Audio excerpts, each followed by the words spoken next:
Get you to this next story.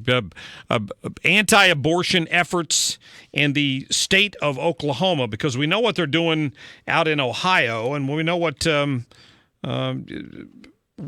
had been been hopes that they'd put the 6-week restrictions and somebody would challenge it. It would ultimately get to the Supreme Court, which I don't think under a 5-4 court would have made a lot of difference. In Oklahoma, they got a little different angle on this. We've asked Jeff Monosso from Fox News Radio to join us with more on that story. Jeff, how are you? I'm doing well. How are you? I'm doing good, thank you. So they put regulations in that would effectively force business owners and institutions across the state of Oklahoma to put up warnings or posters? Well, there's since been some clarification. Yesterday, we reported that Oklahoma State Board of Health was considering regulations for new signs inside public restrooms, in hospitals, nursing homes, restaurants, public schools, and other public places with pro-life messages that direct pregnant women and girls where to receive services as part of an effort to reduce abortions. The provision, which passed this year in a separate bill, requires the state to develop informational material for, quote, the purpose of achieving an abortion-free society, unquote. And we reported that the signs, based on the language that we were seeing, that the signs would have to be posted by January of 2018.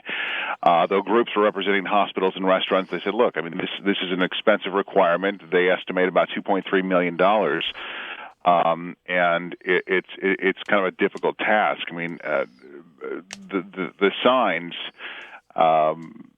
basically were designed to give women who were on the fence on whether or not to have an abortion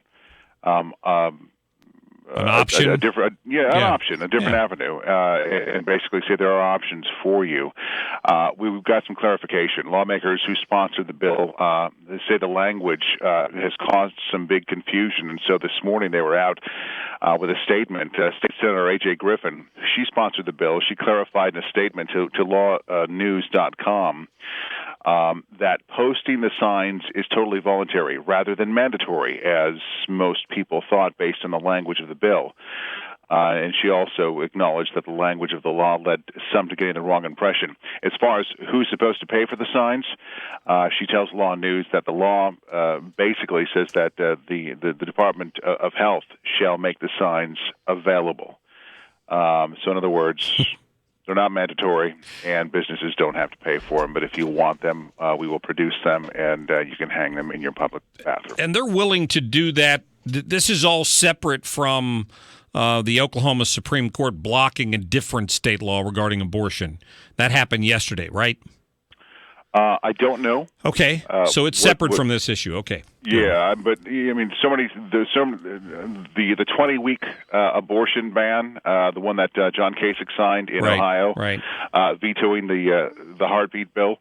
That 20-week ban is being played out in court battles across the country, though it is legal in 17 states. Two states, North Dakota and Arkansas, passed the heartbeat bill that banned abortions after 6 weeks, but essentially when a heartbeat could be detected.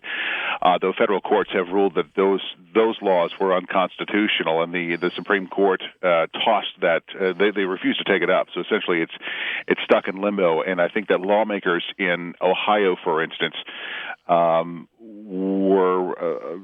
believe that since Donald Trump won the election, that he'll send somebody to the Supreme Court that is much more friendly to a law like that. So, but John Kasich vetoed that law, and their battles are playing out across the country. They are. Jeff Monosso, Fox News Radio. Thank you. You bet. Have a good day. Appreciate that. Good to get Jeff on there. So what he was talking about was a regulation within the state that would require these facilities to put up posters basically telling you that, you have an option if you're pregnant, and this is a good resource for you, and you need to call this number and this sort of thing. Separately from that, on Tuesday, the Oklahoma Supreme Court blocked a state law in Oklahoma that would have required abortion providers to have special relationships with hospitals. And it's continuing. It says here the fallout from a U.S. Supreme Court ruling earlier this year, striking down a similar provision in Texas. Now, there was a protest held across the state earlier this week discussing this same issue and whether or not these clinics should be forced to have somebody who is on staff at a local hospital or has privileges at a local hospital. Here's in 2014 is when this measure passed. Here's what it did. Required a physician to have admitting privileges at a hospital within 30 miles of the abortion clinic. And supporters said it was necessary to ensure that the doctor could treat a woman at that hospital if there was a medical emergency. And opponents argued the standard was virtually impossible to meet, effectively preventing the doctor from performing abortions for no good medical reason, considering how safe most abortions are.